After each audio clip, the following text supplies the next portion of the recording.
good. Wonderful. All right, so video says we're live. Just gonna adjust my camera here.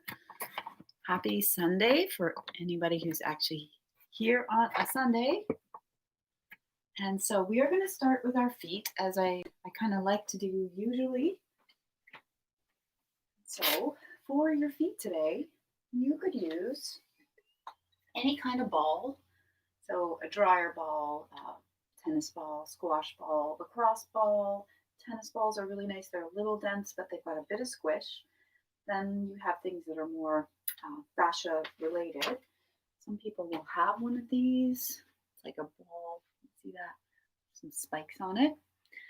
But it doesn't have to be anything of this sort. It could even be just a stick, something you can roll. So this is a dowel, but it really is just a stick that I got cut at the hardware store and sanded the ends.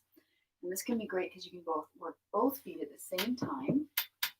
We are going to do one foot at a time, but just so you know, this is really helpful every day to do this kind of practice.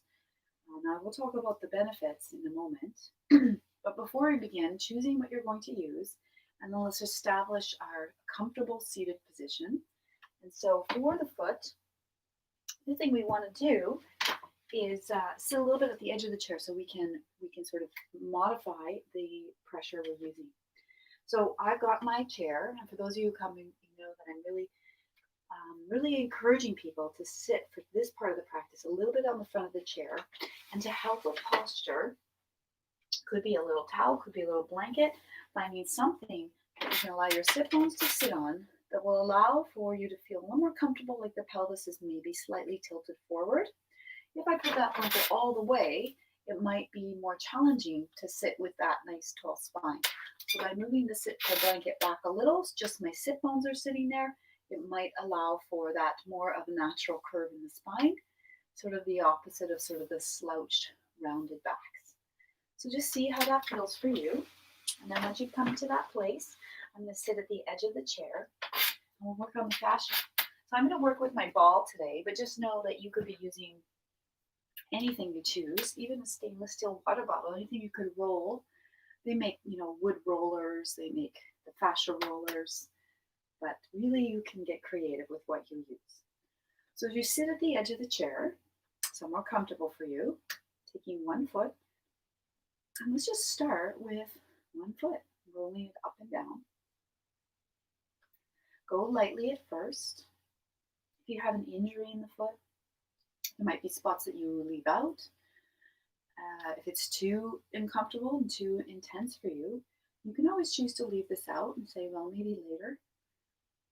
My favorite teachers would always say, maybe not yet. Yeah? Not never, but maybe not yet. So just see what's available as you roll the bottom of the foot. And as we do this, I'm just going to briefly mention what fascia is. So for a lot of you who have either come to my classes in person or been working with me online a little bit, you know that I'm really passionate about fascia. And so in around 2016, I do believe it is, the connective tissue was raised up in its status in the sort of medical community. And it's sort of regarded as an organ, as your newest organ. So fascia has always been with us. It encases everything in your body. It's like spiderweb framework. It's what makes our posture.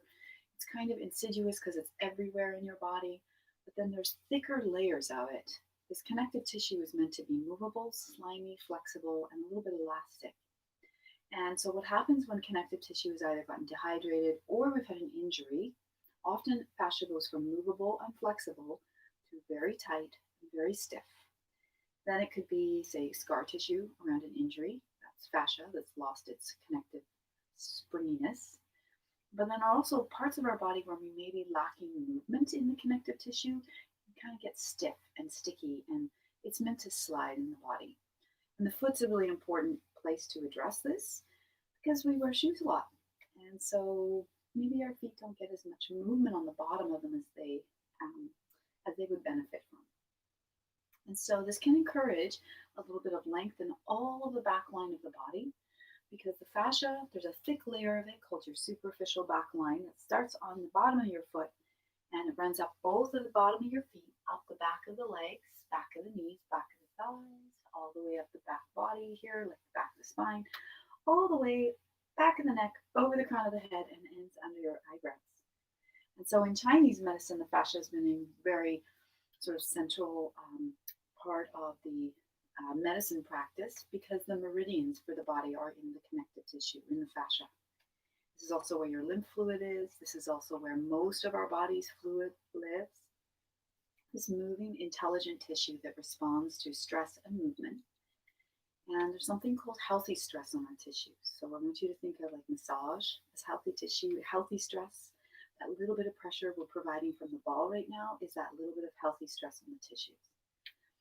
So as we move through the foot, if you'd like to find a spot, maybe it's somewhere in the middle of the foot, could be somewhere else. And as you settle into this spot, your hands are on your thighs as you sit up tall. See if you can take a big breath in. And on your exhale through the mouth, you might hinge forward a little bit. This will add a little extra pressure into the foot itself. And in your time, take a breath and come up. Let's try that one more time. Big soft sigh. Just letting your day go and your week go for this little bit of time. And as you rise,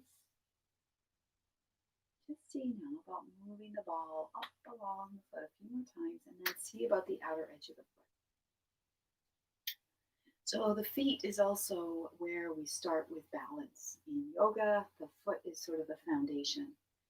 And so this can also help to kind of build some awareness and proprioception in the feet.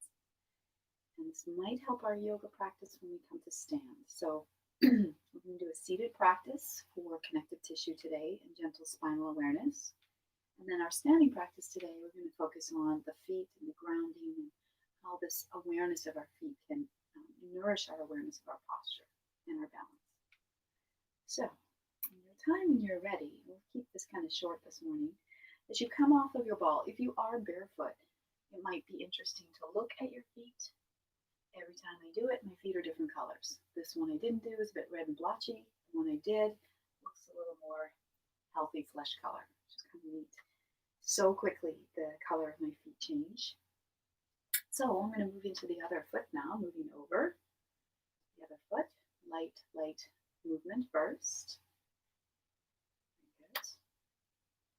And then you might consider maybe slowing it down and adding a little extra pressure. So I encourage you in this practice today, in all practices, which I like to remind people of, to be curious and to allow the breath to maybe initiate some of the movement. So really allowing the movement to become a little more gentle, a little more less controlled, and more of an inquiry. Like, how does this feel? What if I did less? What about a bigger movement, smaller movement? Does it feel better? So we can use our movement to start to build inquiry in what feels like a nourishing range of motion for you. Similar with the foot here. Is it too much pressure? Is it just enough?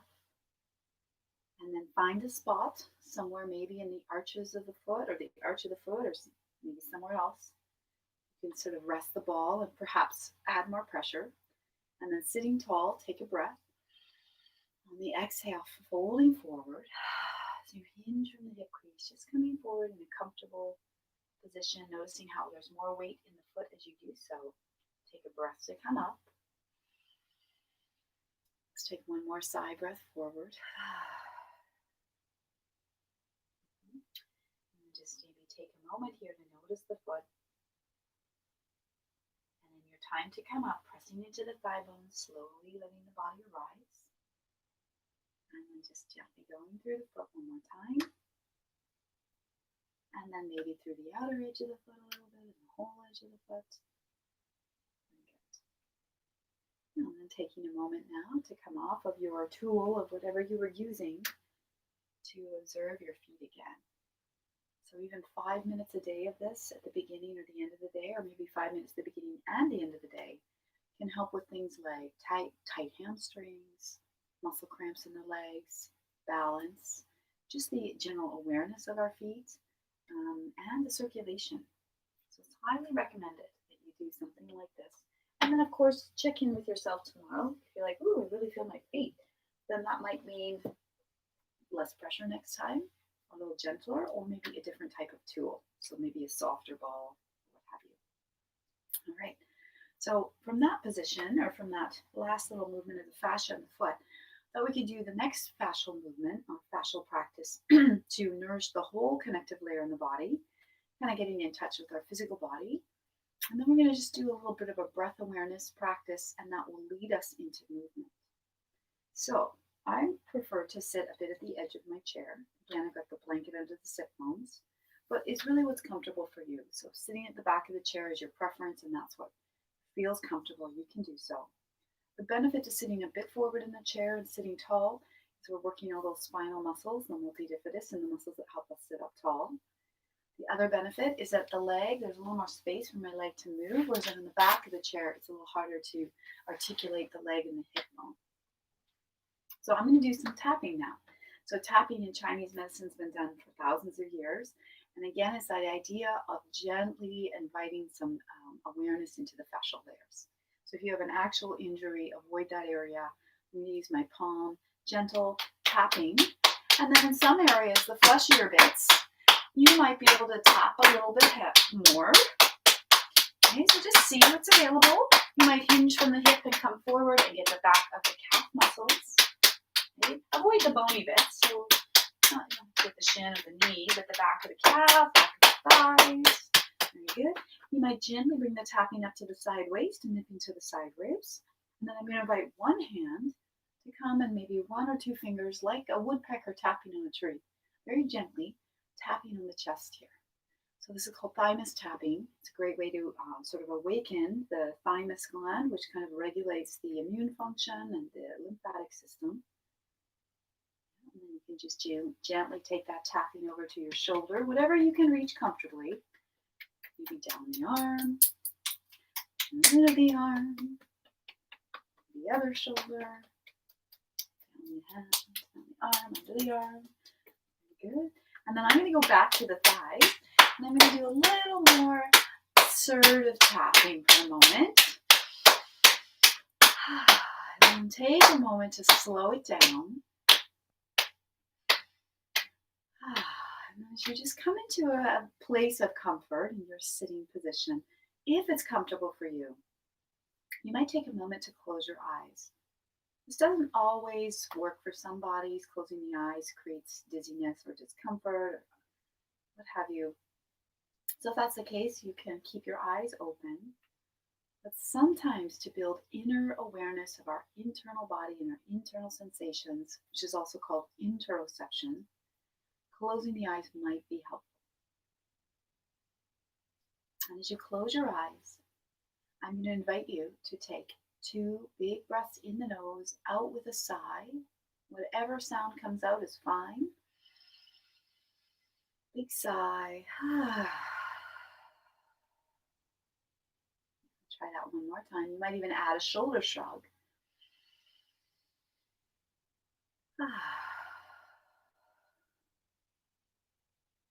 Let's try one more with the shoulder shrug. 3 is good.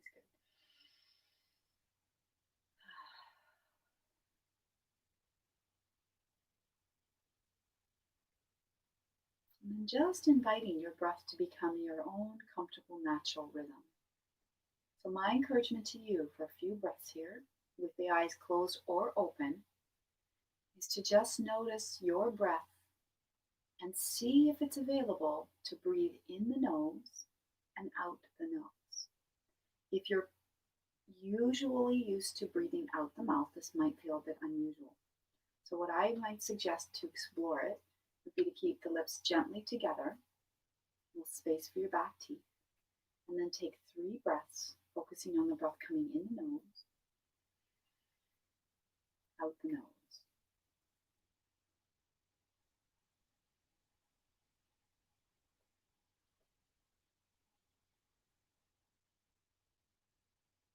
Now, if this is not comfortable for you, you can certainly breathe in the nose, out the mouth, if that's more of your preference.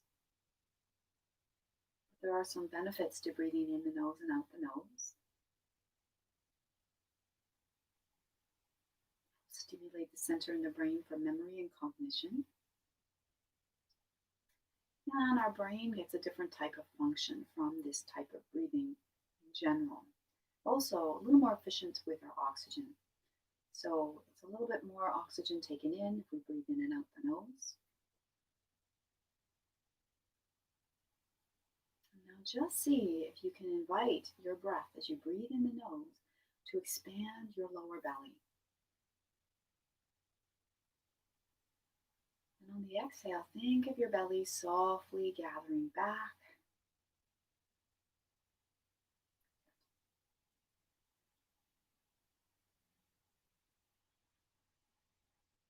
So I want you to think of the breath expanding the inner body. You breathe in, and the exhale is the inner body relaxing, outer layers relaxing. Everything's quietly gathering back towards your center. The belly gathers, the ribs gather, the chest falls. As you breathe in, the belly expands, the ribs expand, maybe the chest expands. You might notice it in my body. I'd like you to notice where you can gently expand your inner body with your breath.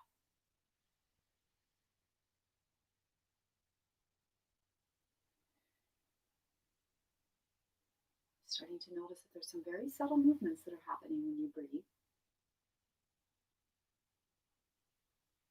We're going to use this today to start to explore our spinal movements. Before we begin with our spinal movements, I would like to just quickly address spinal injuries. They're really common. Lots of people I know have like smushed discs, bulging discs, rods in their backs, fusion surgeries. So it is really important to move with gentle curiosity and starting small. Yoga was never meant or intended to be painful. And so my encouragement to you is to find small, subtle movements in your spine that feel comfortable. And over time, using your breath might get slightly bigger. But these movements are all really small and aware, sort of building our awareness, essentially. The first movement we're going to do is flexion and extension of the spine. Sometimes this is called cat-cow. Now, if I did a large cat-cow movement, full flexion, full extension of the spine, if I had an injury, it might not be very nourishing for me. And so I'm going to show you how we can slowly build from micro movements into a slightly larger movement. So I'm going to sit sideways just so you can see. You can stay where you are. So our first movement, I usually do this first with people, is you've got yourself sitting at the edge of your blanket or your cushion a little bit at the edge of the chair. As you take your breath into the belly, just encouraging you to sit as tall as you can. You might even slide your hands towards your hips. So it's called this sitting tall. And now sitting small, just kind of maybe your chin coming to your chest, your hands sliding forward. It can be that small. Sitting tall, slide the hands towards your hips, think of the chest lifting. Sitting small as you exhale, chin coming forward, arms stretching out over your knees. Sitting tall. Very good. And sitting small. So, essentially, this is almost like when you notice you're slouching in a chair and you kind of sit up tall. You might sense that your pelvis tilts a little forward. This is the extension of your spine.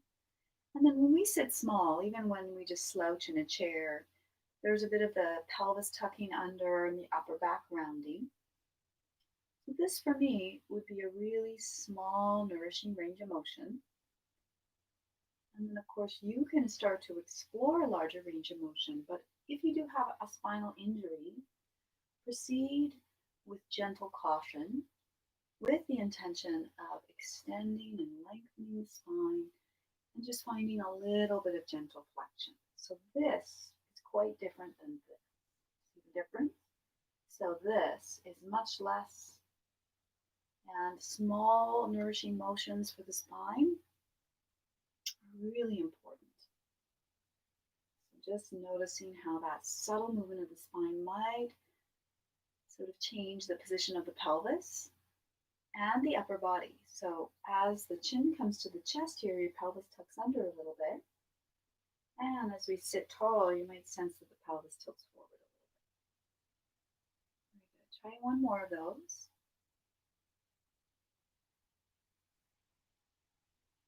Okay, and as you come back to your first position, sitting tall, next position I always encourage people to try is a little gentle release for the lower back, where we often get a little bit squished up in those lower lumbar vertebrae. So my feet are going to be flat on the mat or the floor. I have my knee sort of right under or on top of my ankle. So ankle under knee versus this or this.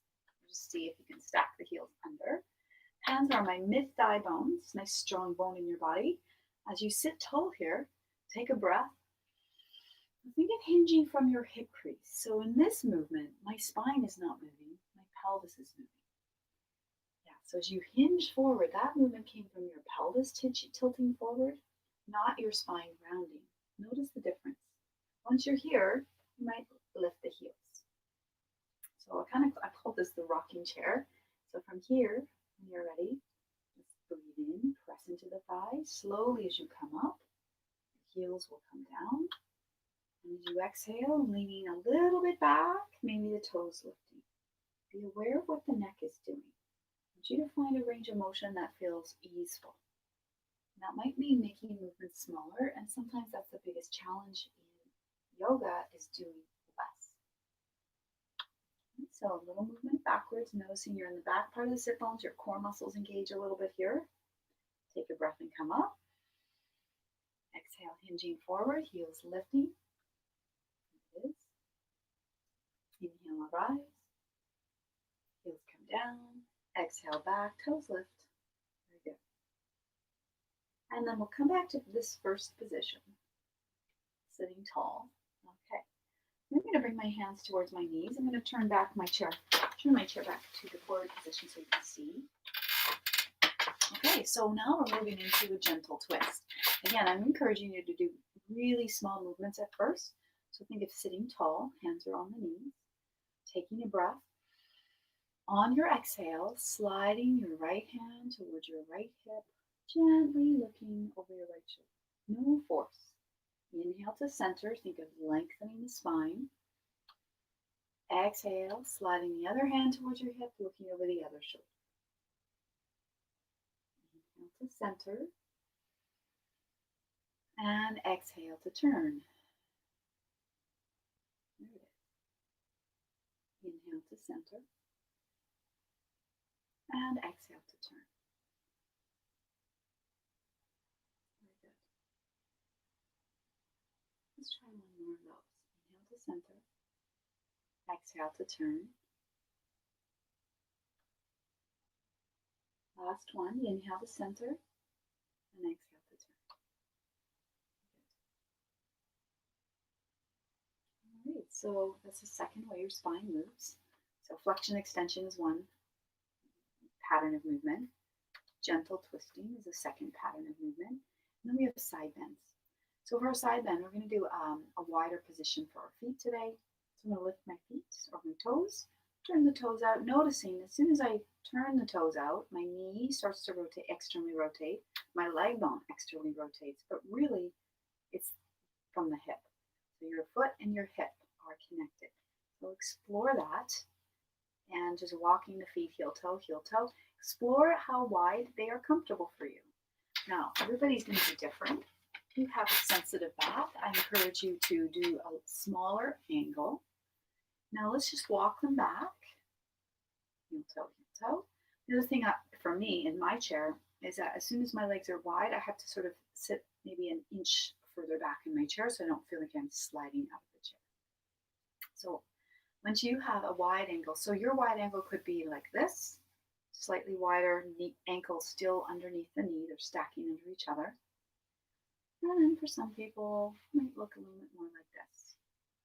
There's no way that one is better than the other. It just depends on the body. So find the one that works for you, and then sitting up tall. All right, adjusting so you feel comfortable here. And then we're going to just see with that nice long spine with side bends. I just want you to think length first, Okay, so length of the spine. I'm just going to lean over to the right. Keep that length as much as you can. Now, for some people, the forearm might be all right and comfortable. So this is sort of the John Wayne position here. Okay? But for some people, this is already too much. In which case, you could either use your hand and just modify that position a little bit, or something like a blanket or a pillow sometimes, or a yoga block. I'll get someone to put that, and there they have support, and it's a slightly less side flexion for your spine than this. So do what works for you. I'm going to take the opposite arm, left arm, and I'm going to slice it around towards the right. As that happens, you might feel like you can kind of open the rib cage forward or towards the ceiling a little bit. Maybe. This is a practice in inquiry, inquiring into what you're sensing, floating the arm around. Also keeping in mind that a gentle practice and an easy practice are not the same thing. It can be incredibly challenging to slow things down and to be mindful of all these little layers and subtleties in the body. Yeah, very good. Yeah, and then in this position, I'm going to bring my arm down, coming up, shoulder roll here. Let's try a few of those. So I'm going to encourage you to think of your shoulders sliding, thanks to your fascia, sliding up towards your ears, sliding back towards the back of your chair, sliding gently down towards your sit bones. Try that one more time. Up, back, and down. And then sitting tall once again, take it gently, pressing down into the feet for that whole body awareness. Give a nice, tall, long spine, leaning over to the left. So then just checking in. If you feel too much discomfort, if there's too much flexion, or there's any sensation that feels like it's pulling or straining, again, you could have a blanket. There's less flexion. Or hand can modify versus this. So this is a little bit deeper with the spinal bend or side bend. This is a little bit gentler. Okay, then the right arm might float up. I got my palm facing down. And then slice the arm around towards my left knee. Might open the chest a little bit here. And then slicing the arm back. Good. Let's try that 2 more times. Slicing the arm around. And then slicing it back. Very good. Try one more if you can.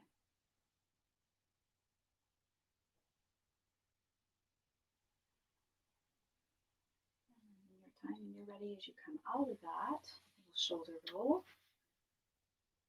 and a shrug. Okay, so now we're going to do a stretch for some of these back muscles, which does involve a slight bit of twisting and then a little bit of forward flexion. I'm going to bring my hands up. Now we're only moving in a range of motion that's nourishing for you, so I'm going to encourage you to gently turn the torso to face your right leg. Just a very subtle twist. And if that feels like too much, then you can walk your feet in and turn even smaller. So there would be a smaller version of this.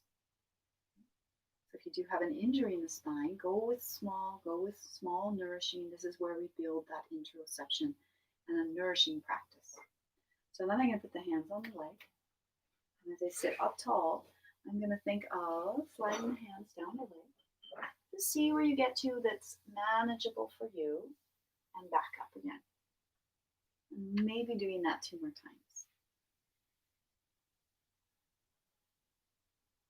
So if you sense any sort of discomfort or the body sort of tensing up, think of gripping the muscles is different than activating muscles. So if you feel some gripping sensation in the body, do less, and you can leave things out as well. And as you've done that 3 times, as you come back to your center, little shoulder roll and a little shoulder shrug. And we'll go to the other side. So sitting tall, rooting into the feet, gently leaning over, seeing where that space is for you to move. And then let's just see about what that space is for you to twist. So you might even be able to use just your Just your torso, letting your hands be free here, and then hands on the thigh. And then we'll lean down, reaching down. One of my students calls this the pull up your socks exercise. So seems appropriate to me. Down and up. So what you may sense is that we're stretching the opposite side of the back and a little bit into the QL, which is a big back muscle, connects the back of the pelvis to the back of the ribs. Very good. Wonderful. Once you've done 3 of those, I invite you to lift the toes, walk them back, and then the heels, and then the toes. Yep. And then once you're back at your very first position, making any adjustments on your seat, let's take that forward position once again. Hands on your thighs, big breath. On the exhale, think of hinging at the hip crease, hands on the thighs. As you come forward, maybe the heels can lift for a moment. That might provide some enjoyable stretch in your lower back. And if it doesn't, leave it out.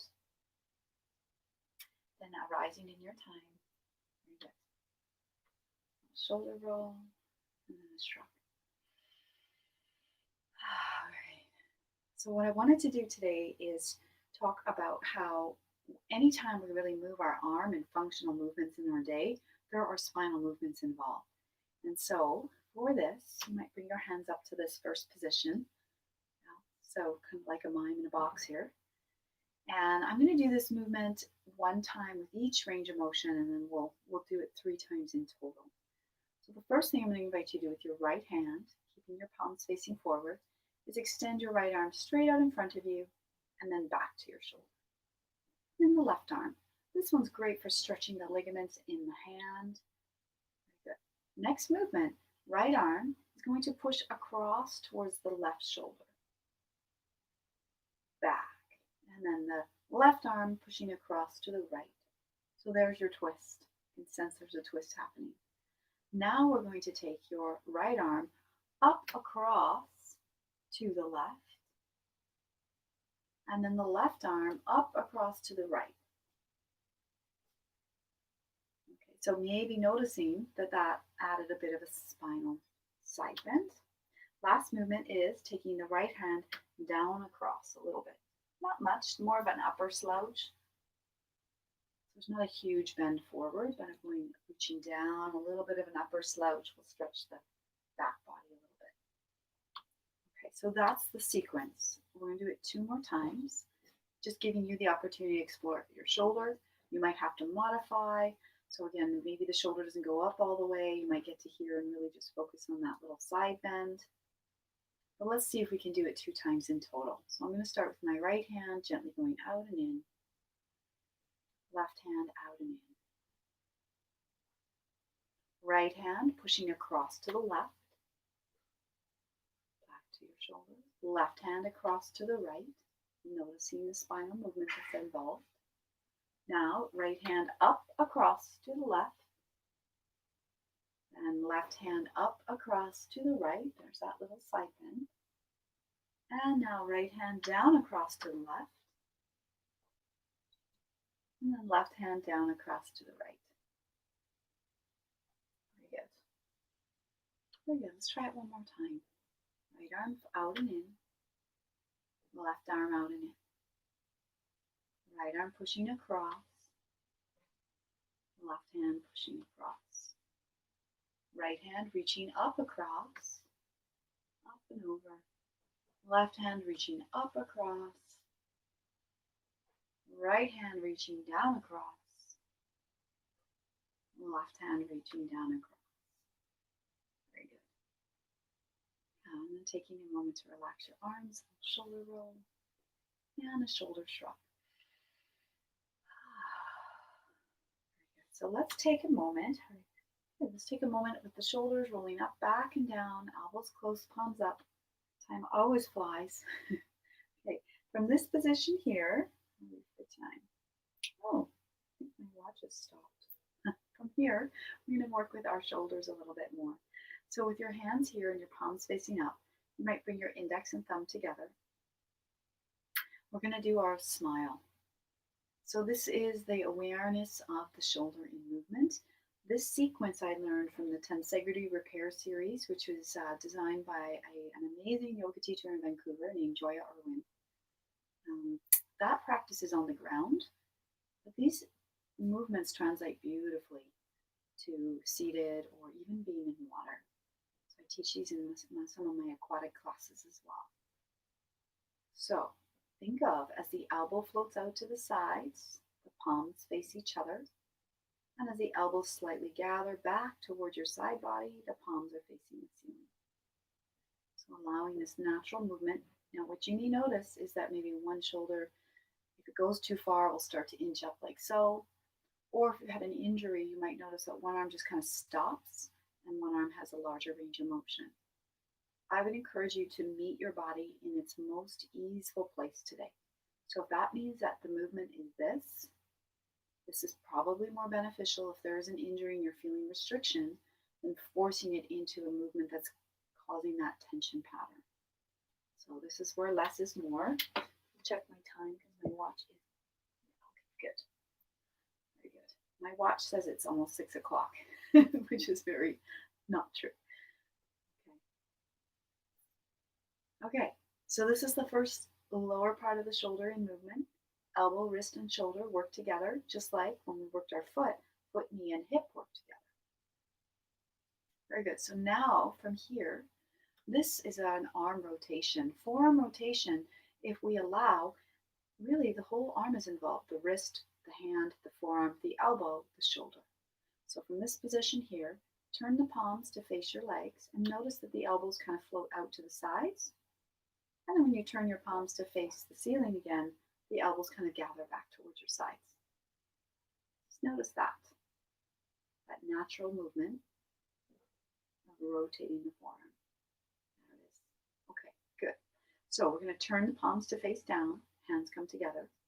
And as I let the hands float a little higher, it's going to be different for everybody. Some people, they're sort of mouth level, might be even lower, depends. Then be aware of your elbows. Sometimes they're out here, and then you can see that my shoulders are really tense. So I want you to think of your elbows just softly dropping towards your legs a little bit. Noticing if that softens your shoulder a bit. Now this movement is like a rainbow. There's the outside of it, back to the top, out to the sides, back to the top. And then if that feels manageable, let's go all the way to the bottom and we are where we started. Now, this can look really different for different bodies and different shoulders. So your movement could be like you're making a little mini egg. And then for some other people, it might be more interesting and curious to do a larger range of motion with the arms. And it might take the shape of brackets. So know that the arms don't have to touch at the top or the bottom. That's it. Let's try one more. Arms up and around. So again, it could be much smaller than that. Very good. And then taking a moment to relax your arms, shoulder roll, and a little shrug. All right. Very good. So our next movement for the shoulder. So our shoulder is quite a complex little joint. I would say it's probably the most complex joint in the human body.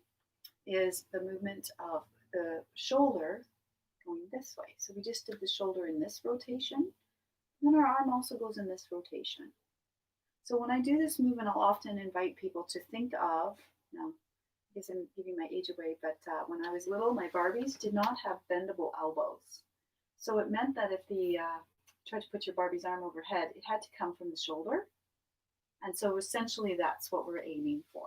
So the first thing would be to put your hands together and then move the palms away from each other. And then think of the pads of the fingers pushing gently into each other and the elbows gathering a little bit without force. Sometimes I'll see people try to force their elbows together. Just want you to think of them kind of gathering a little bit.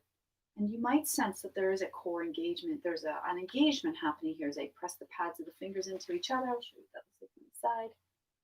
And then the movement is from your shoulder. So the elbow is bent, but it's not going to change from that bent position. It's going to stay that way. as you focus your movement now coming right from the shoulder. And again, there might be a limitation. For some people, this might be your range of motion. And as you do this, finding easeful movement is the way to nourish the connective tissue. The fascia we started with on your foot. You've got all that fascia around your shoulders, around your joints, around your organs. And so it allows things to slide in your body. Very good. Wonderful. And then the next one, when your arms are back in front of you, I'll just turn forward. I just turn to the side so you can see what that looks like from the side. From here, if you got your fingers touching, I want you to imagine you're holding the slinky. Now we'll do a little chest expansion. So taking your breath in, pulling your slinky out to the sides. On your exhale, the hands come back towards each other. Try that 2 more times. Arms open and close. This time, as your arms open, let's give yourself a hug. So as your arms come around, wrapping one arm on top of the other. It's my favorite stretch. As you hinge forward, the heels might lift to give your back a stretch. Your chin might come in towards your chest a little bit. Take a breath here. And in your time, arising, as your heels float down, notice which arm's on top. We'll do it again. The other arm on top. So big hug for yourself. Good. Sitting up tall, big breath. Exhale, maybe hinging forward and maybe the heels lifting. So see what that feels like. Chin tucking in. Take one more breath here.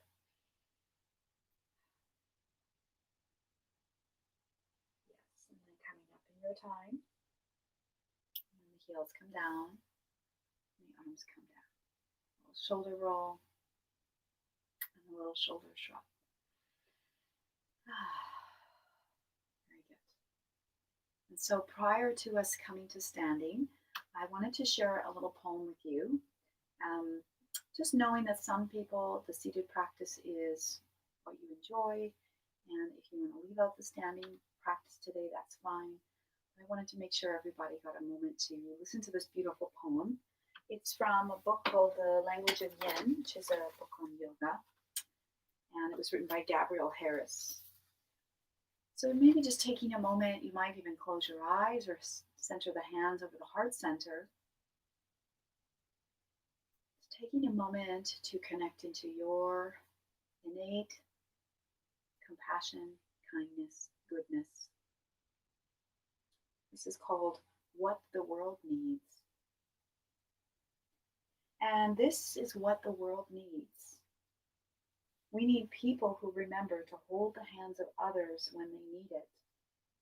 We need people who know that there is no separation between us, the person in the queue in front of us, the tree outside our window, or the homeless person on the street.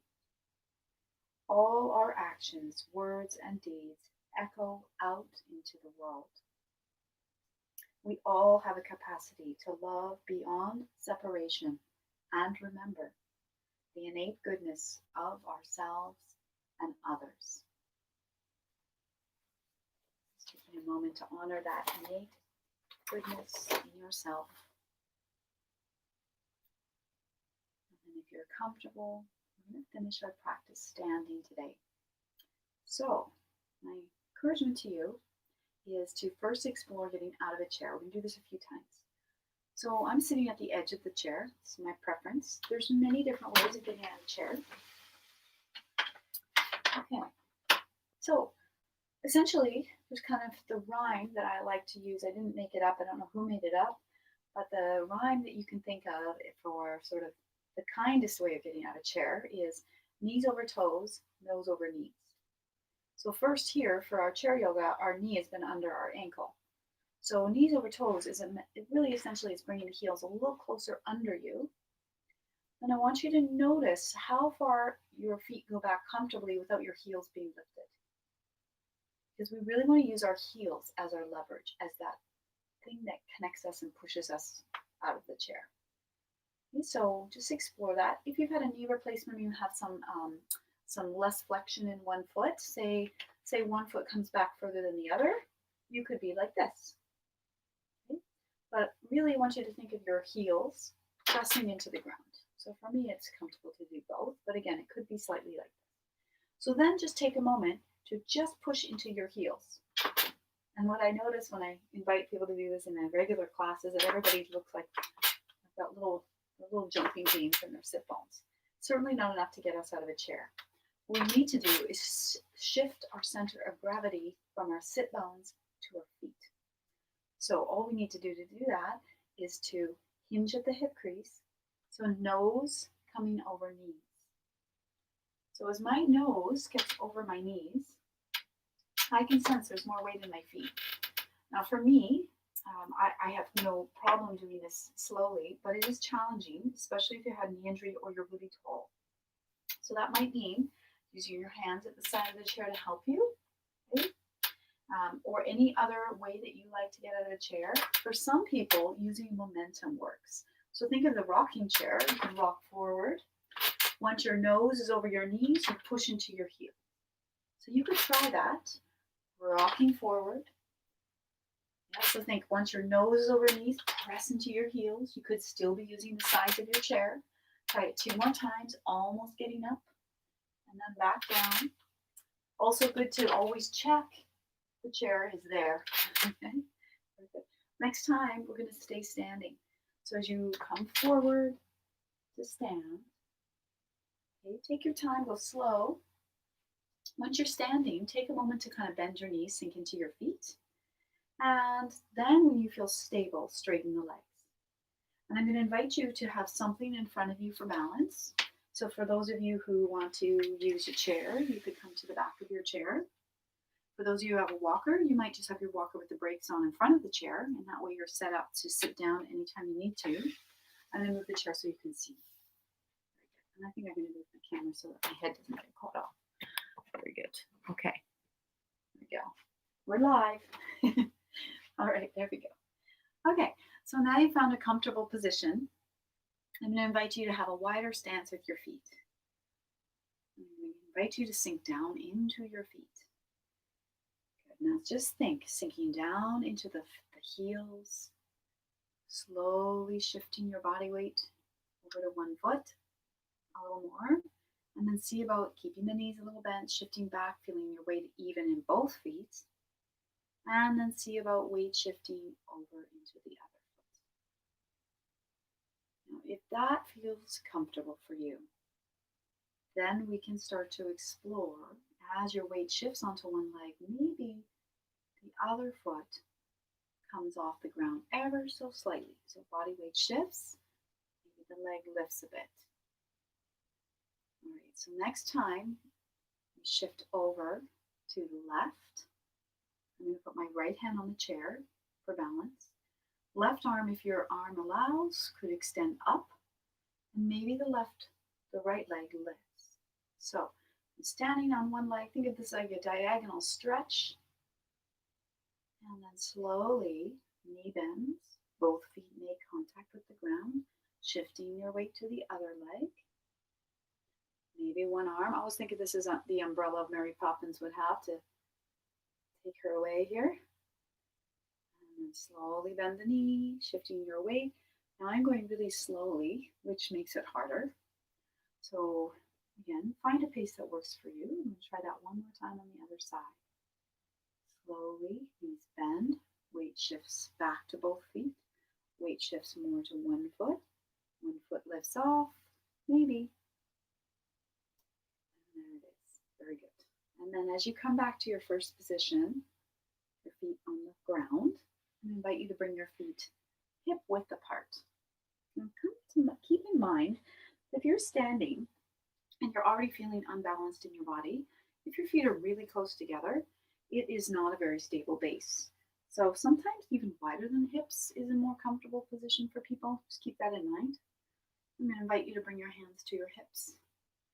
And I'm going to invite you to make a little bend in your knees. So I'm going to show you what this looks like from the side. Just the smallest bend, as if you're sinking down into your feet. I want you to take your awareness into your pelvis, your tailbone and your pelvis. Your hands might be on the sides of your hips. Okay, so I'm going to invite my tailbone to gently move a little bit down towards the ground, very gently. and a little bit towards the wall behind me. A little bit down, a little bit towards the wall behind me.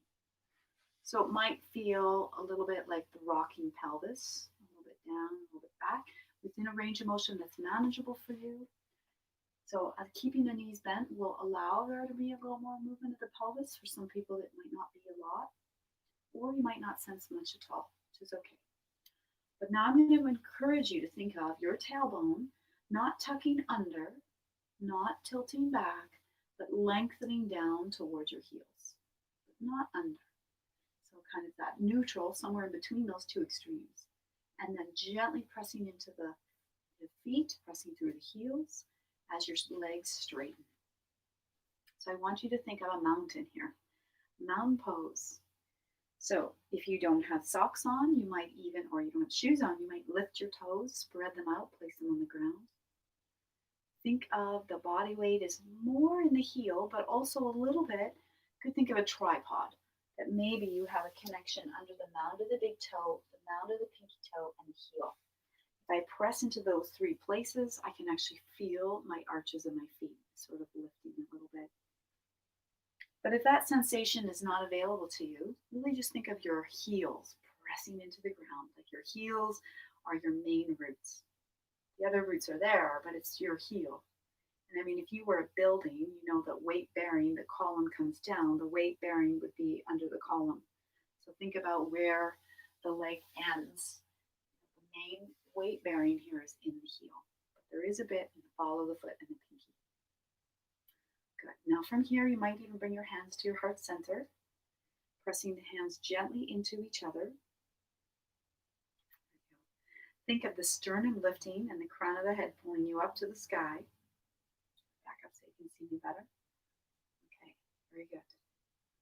Wonderful. And then from this position here, imagine there's a string on the crown of your head pulling you forward. So you're shifting, I'll just show you from the side, your body weight shifting to the front of the foot, back through your center.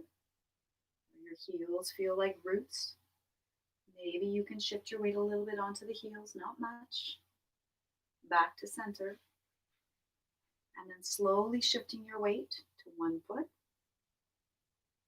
Back to center. And then to the other foot. And back to center. Very good. Wonderful. And then in your time, when you're ready, the arms can come down. They can hold the chair in front of you. They can be at your sides. Shoulder roll up, back, and down. One more little shoulder shrug. Okay, very good. So I'm going to move my feet a little wider. And I wanted to finish with our little standing warm up there, or a standing movement for the lymph fluid in the body. And we'll come back to seated. So once my feet are a little wider, I'm going to turn them slightly out and sort of like a little qigong bend in the knees. This little soft spring. Always imagine sort of like a tiger tail here, and bounce up and down. If the knee bend is uncomfortable, you don't have to do the knee bend. If you need more support, you could do one arm. You could do small circles. So explore what works for you. And I'm going to invite you to start moving the arms. For those of you who come to my in-person classes, you know that I do this in most of my classes. The sequence is really about nourishing the fluids, moving around the fluids through the fascial layer. So the lymphatic system in the upper body doesn't get a lot of circulation without movement. And movement is what keeps the connective tissue fluid and hydrated. So all of these systems of fluids run through your fascia. And so very quickly the arms will tire. That's okay. So you can keep going. So your arm circle could be this big if your shoulder was really not wanting to do a big movement. And then for some bodies, bigger movements are fine. Watch out for chairs and walls and such. Very good. And then try the other direction. So you could start small just to see what kind of sensation is there in your shoulder. And then maybe providing a larger movement. Secondary benefit to this, warming up the shoulder in its movements as well. Very good. Let's do 2 and 1. Very good. And as the arms swing down, I'm going to turn my feet forward. Love this one. Bend the knees a little bit. I always think of this one like taking the arms up, wrists crossed, and I'm going to chop. And for some people, when they do this, there might be a little bit of the toes lifting. That might never happen. So just see if it does, it should feel kind of natural. So kind of like when I chop, maybe your body weight just rocks a little bit onto the back of the feet, back of the heel, and the toes might float up. Good. 2 and 1. Very good. And then lastly, we have the palm tree twist. So the feet are wide, little bend in the knees, and then just allowing the arms, think of them like wet, heavy noodles, tapping on the sides of the body. In Chinese medicine, this is sort of a way to provide a little bit of acupressure, just adding pressure into the fascial layers, which is slightly different than acupuncture, which would be needling into the fascial layer. Okay, tapping, tapping, and then allowing the body to come to a still point. So as you come to stillness, if closing the eyes is available and does not make you feel dizzy or unsettled, maybe take a moment to close your eyes. Maybe a little breath here, noticing maybe what sensations might have come up from all of the movement we just did. Very good. And then in your time, when you're ready, as your eyes open, I thought we could do a little walking awareness practice back to the chair for just one final stretch. So essentially, now there's many ways of walking, and you've been doing this your whole life. But if we were to break down the movement of walking, okay, first thing that happens as we lift our heel, then the rest of the foot lifts, and then we move the foot, place the heel, step, weight shifts, back foot lifts, moves, heels placed, weight shifts. So it's lifting the foot, moving the foot, place the heel, stepping. Lifting the foot, moving the foot, placing the foot, stepping. So take your time. To walk slowly is really challenging. So what you might want to do as you walk slowly is hold the back of the chair and have something to support you. Just see if you can explore lifting the foot, moving the foot, placing the foot, stepping. Lifting, moving, placing, stepping. So nice is that I can hear some church bells ringing in my neighborhood right now, so I know that we're nearly at the end of our practice. So even though my watch says 6 o'clock, I know we're nearing the time of our end of our practice. So as you come back to your seat, as you come around to the front of your chair, get nice and close, knees bend, hinging at the hip, shifting your weight into your heels, slowly making your way back to the chair. You can sit all the way back in your chair.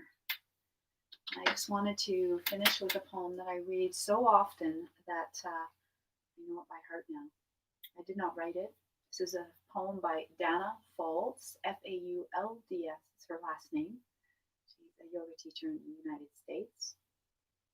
And this is called Walk Slowly, which I thought suited our last practice here.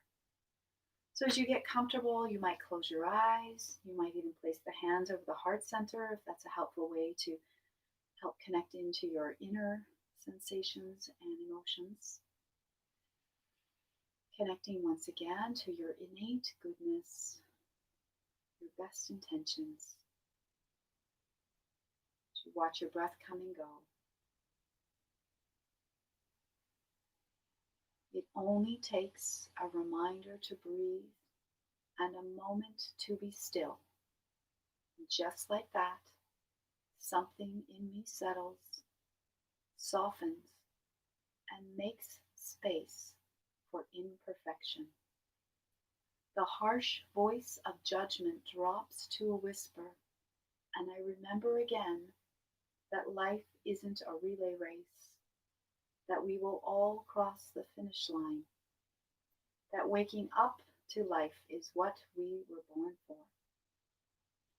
As many times as I catch myself charging forward without even knowing where I'm going, that many times I can make the choice to stop, to breathe, to be, and to walk slowly into the mystery.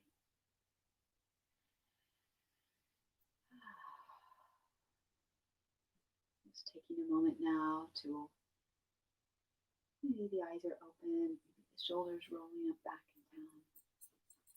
So I want to thank you for your morning practice. And this recording will stay up on my YouTube channel. And next week, we're going to work a little bit with some of our thoracic breathing, ribcage breathing. So for that next week, you could use a strap or stretchy band or scarf. And when I post the invitation to the live chair yoga, I will remind people to have something nearby. So again, it could be even a dowel. You can even use a stick for it. But a strap, a housecoat strap, something like this. It could be a stretchy band as well. We're not going to use it in its stretch capacity, but something like a strap could be helpful. And of course your ball, because we'll start with our feet. So thank you for your time today. If you have questions, you can leave them in the comments. And I hope to see you again. And I hope that the rest of your day is filled with wonder and gratitude. Thank you for being here.